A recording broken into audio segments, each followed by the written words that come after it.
So finally आप सभी को जय हिंद। मेरे इस प्यारे यूट्यूब चैनल पे स्वागत है। तो आपको इस चैनल पे आने के लिए बहुत बहुत दिल से स्वागत है। तो आप अगर पहली बार मेरे चैनल पे विजिट किए हैं तो लाइक शेयर एंड सब्सक्राइब करना ना भूलें। और इस प्रतिदिन इस चैनल पर जीके जीएस का सीरीज दिया जा रहा है जो सभी परीक्षाओं के लिए इंपॉर्टेंट है, खासकर बिहार पुलिस, बिहार दरोगा, बिहार एसएससी, बिहार पुलिस जैसे एग्जामों के लिए जो बहुत ही कारगर साबित होगा। तो एक मोटिवेशनल कोट से शुरुआत करेंगे कि जब आंखों में अरमान लिया, मंजिल को अपना मान लिया, फिर मुश्किल क्या आसान क्या, ठान लिया तो ठान लिया। इसी मोटिवेशनल कोट के शुरुआत के साथ हम अपने प्रश्नों की ओर बढ़ जाते हैं। तो चलिए, सबसे पहला सवाल आपका कहता है कि वर्नाकुलर प्रेस एक्ट कब पारित हुआ था। तो वर्नाकुलर प्रेस एक्ट जो है ये 1878 में लाया गया था। किसके किसके द्वारा लाया गया था ये आप लोग कमेंट बॉक्स में कमेंट कीजिएगा कि वर्नाकुलर प्रेस एक्ट कब लाया गया था। तो 1878 में लाया गया था, लेकिन किसके द्वारा लाया गया था ये आप लोग कमेंट कीजिए। समझ लीजिए वर्नाकुलर प्रेस एक्ट क्या था। वर्नाकुलर प्रेस एक्ट जो था ये पत्र एवं पत्रिकाओं से संबंधित था। ये एक्ट यानी कानून, ये एक ऐसा कानून था जिस पर भारतीय पत्र एवं पत्रिकाओं पर क्या लगाया गया, रोक लगाया गया। तो पूछेगा वर्नाकुलर प्रेस एक्ट क्या था। तो वर्नाकुलर प्रेस एक्ट एक ऐसा कानून था जिससे पत्र एवं पत्रिकाओं पर क्या लगाया गया, रोक लगाया गया। इस रोक लगाने के वर्ड में आता है हिस्ट्री में सेंसरशिप। और सेंसरशिप का मतलब होता है क्या, पत्र एवं पत्रिकाओं पर रोक लगाना। तो ये किसके द्वारा लगाया गया था आप लोग कमेंट बॉक्स में कीजिएगा।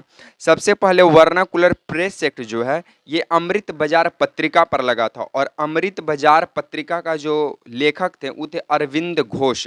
और इन्होंने जब इन पे वर्नाकुलर प्रेस एक्ट लगा था तो ये अपने रातों रात बंगाली भाषा से अंग्रेजी भाषा में पत्र को प्रकाशित करना जारी कर दिए थे। डर के मारे, वर्नाकुलर प्रेस एक्ट से डर के मारे बंगाली भाषा से उसे इंग्लिश माध्यम में मतलब कि छापना शुरू कर दिए थे। तो कौन सा पत्रिका था, अमृत बाजार पत्रिका। इसका स्थापना कौन किए थे, शिशिर कुमार घोष। चलिए उसके बाद सेकंड सवाल का आता है हमारा कि पर्यावरण संरक्षण अधिनियम कब लाया गया। तो पर्यावरण संरक्षण अधिनियम 1986 में लाया गया था। पर्यावरण संरक्षण अधिनियम कब लाया गया, 1986 में। पर्यावरण दिवस कब मनाते हैं हम लोग, 5 जून को। लेकिन विश्व पर्यावरण दिवस कब हम लोग मनाते हैं, कमेंट कीजिए आप लोग। उसके बाद प्रोजेक्ट टाइगर कब लाया गया, यानी प्रोजेक्ट टाइगर कब लाया गया, तो 1973 में। प्रोजेक्ट टाइगर कब लाया गया, 1973 में। नेक्स्ट हमारा सवाल कहता है कि भारत के संविधान की संघ समिति के अध्यक्ष कौन थे। तब भारत के संविधान के संघ समिति के अध्यक्ष थे पंडित जवाहरलाल नेहरू।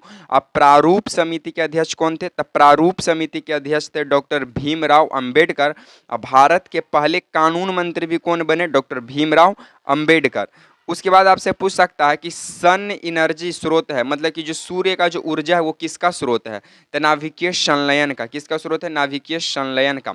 जब जब नाभिक में हीलियम मिलता है तो उसे कहते हैं नाभिकीय संलयन होना।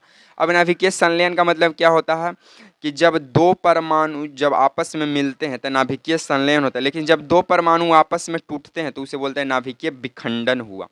उसके बाद पहला एशियाई खेल कब हुआ, तब पहला एशियाई खेल 1951 दिल्ली के अंदर होता है। पहला एशियाई खेल कब होता है, तब पहला एशियाई खेल 1951 में दिल्ली के अंदर होता है।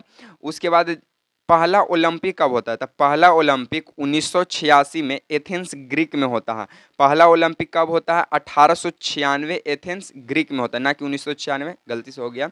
पहला ओलंपिक जो खेल हुआ था 1896 एथेंस ग्रीक में हुआ था। उसके बाद पूछेगा कि मूक नायक किसकी पत्रिका है। तो सबसे पहले ये समझिए कि जो मूक नायक पत्रिका था ये 1920 में रिलीज हुआ था। और मूक नायक किसकी पत्रिका है, तो मूक नायक डॉक्टर भीमराव अंबेडकर की पत्रिका है। तो पूछेगा मूक नायक किसकी पत्रिका है, डॉक्टर भीमराव अंबेडकर का। कब प्रकाशन हुआ, तो 1920 में ये प्रकाशित हुआ था। उसके बाद पूछेगा कि बताइए डॉक्टर भीमराव अंबेडकर को भारत रत्न कब मिला। तो डॉक्टर भीमराव अंबेडकर को भारत रत्न 1990 में मिलता है। डॉक्टर भीमराव अंबेडकर को भारत रत्न कब मिलता है, 1990 में मिलता है। लेकिन यहाँ पे ये पूछ देगा कि एनिहिलेशन ऑफ कास्ट पत्रिका किनका है। तो एनिहिलेशन ऑफ कास्ट पत्रिका भी किनका है, डॉक्टर भीमराव अंबेडकर का। चलिए हम लोग आगे बढ़ जाते हैं। आगे पूछेगा कि पहली बार जनगणना जो है किसके समय में हुआ। तो पहली बार जनगणना 1872 में हुआ था, मेयो के काल में। पहली बार जनगणना 1872 में मेयो के काल में हुआ।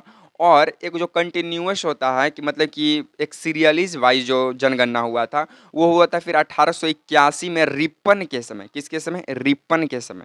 उसके बाद पूछ सकता है आपसे क्या कि राष्ट्रीय टीकाकरण दिवस कब मनाया जाता है? तो राष्ट्रीय टीकाकरण दिवस 16 मार्च को मनाते हैं। राष्ट्रीय टीकाकरण दिवस कब मनाते हैं? 16 मार्च को। और चेचक के टीके का खोज कौन किया था? तो चेचक का टीका का खोज एडवर्ड जेनर किया था। कौन किया था? चेचक के टीके का खोज कौन किया? Edward Jenner. उसके बाद सिक्किम सीमा साझा करता है। जो सिक्किम है, सिक्किम किधर पड़ता है सर? पूर्वोत्तर राज्य जो है हमारा सिक्किम जो है ये किन किन राज्यों के साथ करता है? तो नेपाल, भूटान, चीन के साथ करता है, लेकिन म्यांमार के साथ नहीं करता है। म्यांमार की फेमस नदी का क्या नाम है? या फिर म्यांमार जो है वो किस नदी के किनारे स्थित है? तो इरावती नदी। कौन सा नदी? इरावती नदी। और म्यांमार में फेमस पर्वत है आराक्वेन पर्वत। कौन सा पर्वत? आराक्वेन पर्वत। तो पूछेगा कि आराक्वेन पर्वत कहाँ पाया जाता है? म्यांमार में। उसके बाद फिर पूछ देगा कि म्यांमार की फेमस नदी कौन है? इरावती नदी है। उसके बाद बताइएगा कि एकमात्र जिला जिसकी सीमा 4 राज्यों से लगती है। तो सोनभद्र उत्तर प्रदेश का एकमात्र जिला जिसकी सीमा 4 राज्यों से लगती है कौन सा है? उत्तर प्रदेश का सोनभद्र जिला है। ठीक है। उसके बाद पूछ देगा कि सोनभद्र जिला जो लगती है किन किन राज्यों से लगती है? तो सोनभद्र जो जिला है वो मध्य प्रदेश, छत्तीसगढ़, झारखंड और बिहार से लगती है। किस किस से? मध्य प्रदेश, छत्तीसगढ़, झारखंड और बिहार से लगती है। उसके बाद पूछेगा कि थोरियम पाया जाता है। तो थोरियम मोनाजाइट मृदा में पाया जाता है। थोरियम किस मृदा में पाया जाता है? तो थोरियम मोनाजाइट मृदा में पाया जाता है। और मोनाजाइट मृदा कहाँ पे पाया जाता है? तो मोनाजाइट मृदा केरल में सर्वाधिक मात्रा में पाया जाता है। उसके बाद फिर आपसे पूछ सकता है कि बताइए सोना के लिए भारत में प्रसिद्ध है। तो केजीएफ कोलार गोल्ड फील्ड जो कर्नाटक में उपस्थित है। उसके बाद उरी परियोजना और तुलबुल परियोजना किस नदी पर है? तो झेलम नदी पर है। उरी परियोजना और तुलबुल परियोजना किस नदी पर है? झेलम नदी पर है। उसके बाद पुंग परियोजना व्यास नदी पर है। पुंग परियोजना व्यास नदी पर। नाथपा झाकरी परियोजना किस नदी पर है? तो नाथपा झाकरी परियोजना सतलज नदी पर है।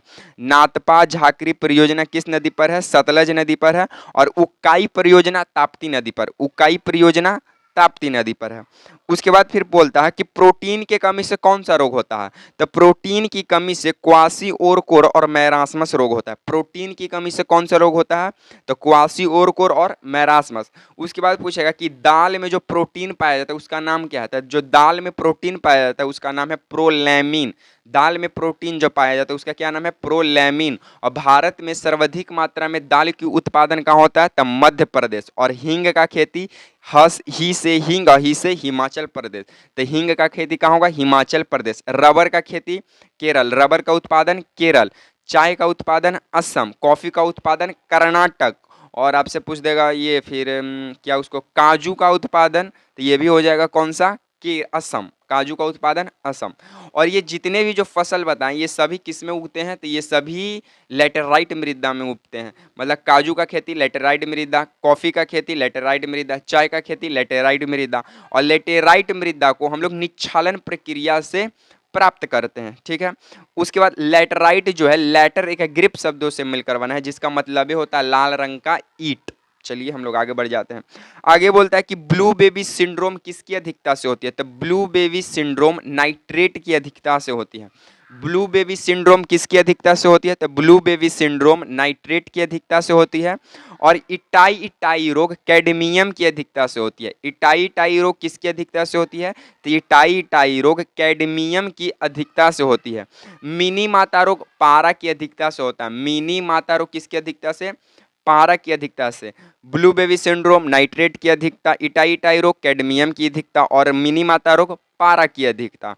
शाही रोग जिसे रॉयल डिजीज कहते हैं, किसे कहते हैं? शाही रोग किसे कहते हैं? तो हीमोफीलिया को। हीमोफीलिया में क्या होता है? ब्लड क्लॉट ही नहीं कर पाता। और सबसे पहले हीमोफीलिया जो है ये ब्रिटेन की महारानी को हुआ था, इसीलिए इसका नाम पड़ गया शाही रोग। तो शाही रोग किसे कहते हैं? हीमोफीलिया को। और जिसको हीमोफीलिया हो गया उसमें ब्लड क्लॉटिंग नहीं होगा, मतलब एक बार कट गया था ब्लड रुके के नाम नहीं लेगा भाई साहब।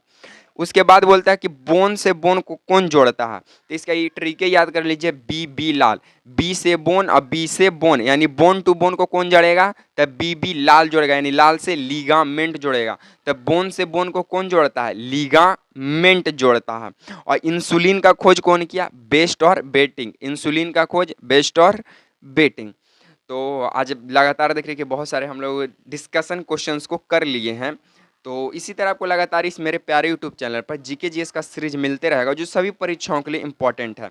देखिए हम हैं सिंगल, हम भी मतलब तैयारी ही कर रहे हैं, और हम है सिंगल तो इसी कारण ज़्यादा ग्रुप डिस्कशन जो है हम नहीं कर पाते हैं। सिंगल सिर्फ आप और हम, इसी से ग्रुप डिस्कशन हमारा आपका पूरा हो जाता है। तो अगर वीडियो पसंद आता तो लाइक शेयर एंड सब्सक्राइब करना भूले, अपना सपोर्ट बनाए रखिएगा, ठीक है।